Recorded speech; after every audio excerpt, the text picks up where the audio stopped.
semuanya. Jumpa lagi bersama saya di Maji Syahidah Putra, channelnya Random. Kali ini kawan-kawan, kita akan pergi melihat takbiran ya. Okey. Ayo ikuti perjalanan saya ya. Nonton sampai habis ya. Jangan di skip. Nonton sampai habis ya. Okey. Halo kawan-kawan ya, kalian bisa lihat nih ya kawan-kawan, keseruan di malam hari raya ini. Ya, banyak anak-anak yang membakar petasan-petasannya. Padahal petasan itu sangat berbahaya kawan-kawan ya. Sangat tidak patut dicontoh. Ya. Astagfirullahaladzim. Ya tuh, cukup banyak petasan. Ini ada adik Muzammil. Wow.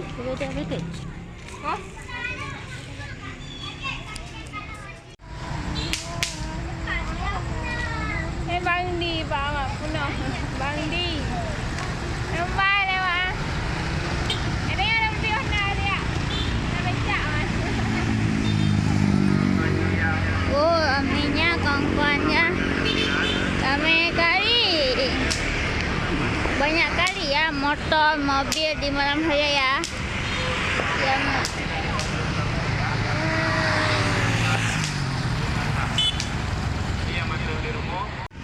Oke, seperti yang bisa kalian lihat di sini.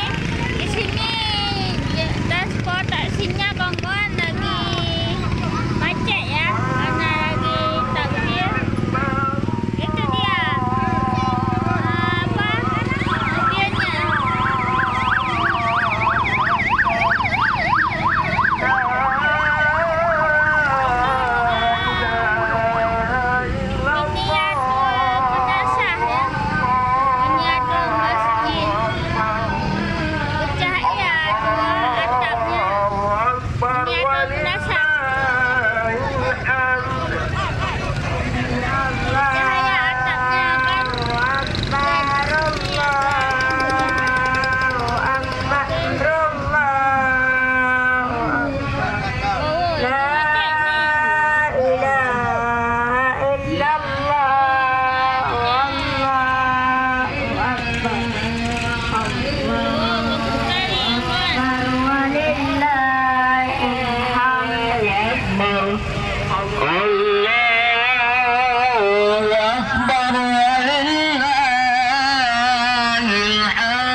dia kawan-kawan ya.